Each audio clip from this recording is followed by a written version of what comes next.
Hi నమస్తే అండి. ఈరోజు మనమైతే 8థ్ క్లాస్‌లోని పాఠాంత అంశం గురించి నేర్చుకుందాము. డిఎస్సిలో టెక్స్ట్ బుక్‌లని ప్రతి లైన్ టు లైన్ అయితే చదవాలి కదండీ! అందుకనే మనము ఈ అంశం గురించి అయితే నేర్చుకుందాము. తెలుగు భాషోద్ధారకుడు చార్లెస్ ఫిలిప్ బ్రౌన్. కడలి అంచులు దాటి కదిలింది తెలుగు, ఎదల లోతులు మీటి ఎగిసింది తెలుగు. ఏ భాష చనుకైనా ఏ ఆశ చినుకైనా తనలోన కలుపుకొని తరలింది తెలుగు.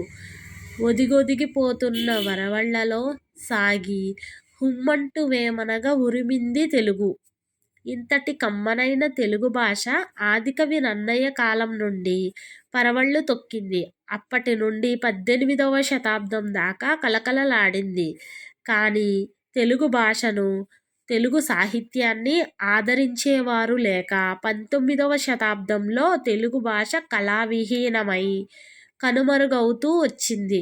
అటువంటి సమయంలో తెలుగు భాష, తెలుగు సాహిత్యాన్ని పునరుజ్జీవింపజేసిన తెలుగు భాషాభిమాని సిపి బ్రౌన్ విదేశీయుడైనప్పటికీ శిథిలమవుతున్న మన భాషకు జవసత్వాలు ఊది తేజోకాంతులతో వెలిగిపోయేలా చేసిన ఆంధ్ర భాషోద్ధారకుడు చార్లెస్ ఫిలిప్ బ్రౌన్. ఆంగ్ల పాలనలో తెలుగువారికి ఉపకారం చేసిన ప్రముఖులలో సర్ థామస్ మన్రో, అలాగే కల్నల్ కాలిన్ మెకంజీ, సర్ ఆర్థర్ కాటన్లతో పాటు సిపి బ్రౌన్ కూడా ముఖ్యులు. సిపి బ్రౌన్ తెలుగు సంస్కృతిని, సాహిత్య చరిత్రను పునర్నిర్మించడానికి పండితులను ఆహ్వానించి తన బంగ్లాలో ఒక సాహిత్య పర్ణశాలను ఏర్పరిచి వాగ్దేవిని నిండు ముత్తైదువులా అలంకరించాడు.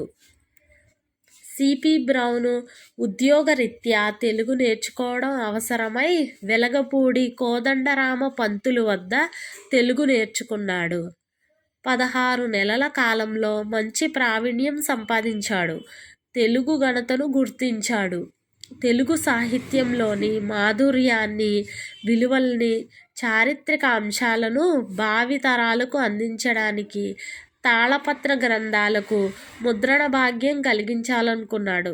అందుకోసం అముద్రిత కావ్యాలను ముద్రించడానికి తన సొంత డబ్బుతోనే పండితులను నియమించాడు. వారి చేత తాళపత్ర గ్రంథాలలో ఉన్న కావ్యాలను పరిశోధింపచేసి శుద్ధ ప్రతులను తయారు చేయించాడు.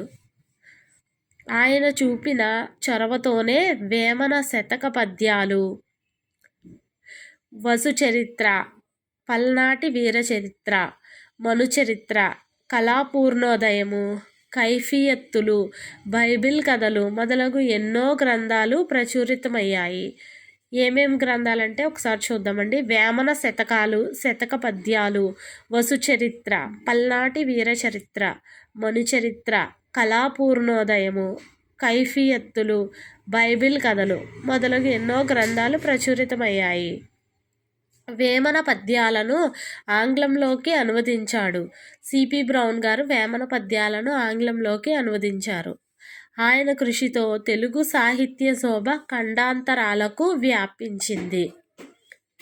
తెలుగు ఆంగ్లం తెలుగు నిఘంటువులు తెలుగు భాషకు ఆయన అందించిన వజ్రాయుధాలు.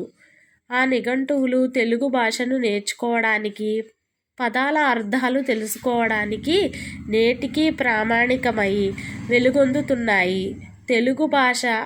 తెలుగు ప్రజల భాష నుండి వచ్చే చాటువులు, సామెతలు, కథలు, వ్యాకరణ గ్రంథాలను సేకరించి వాటిని క్రమపద్ధతిలో రాయించి ప్రజలకు అందుబాటులోకి తెచ్చాడు. సామాన్యులు సైతం తెలుగు భాషను అవలీలగా నేర్చుకోవడానికి వీలుగా జ్ఞానదీపమై వెలిగాడు. తన జీవితాన్నంతా తెలుగు భాషాభివృద్ధికి, తెలుగు సాహిత్యాన్ని గ్రంథస్థం చేయడానికి ఆయన చేసిన కృషి తెలుగు భాష, తెలుగు జాతి ఉన్నంత వరకు చిరస్మరణీయంగానే ఉంటుంది. ఆయన మధుర స్మృతులు తెలుగువారి గుండెల్లో చెరగని ముద్ర వేస్తూనే ఉంటాయి. Thank you for watching.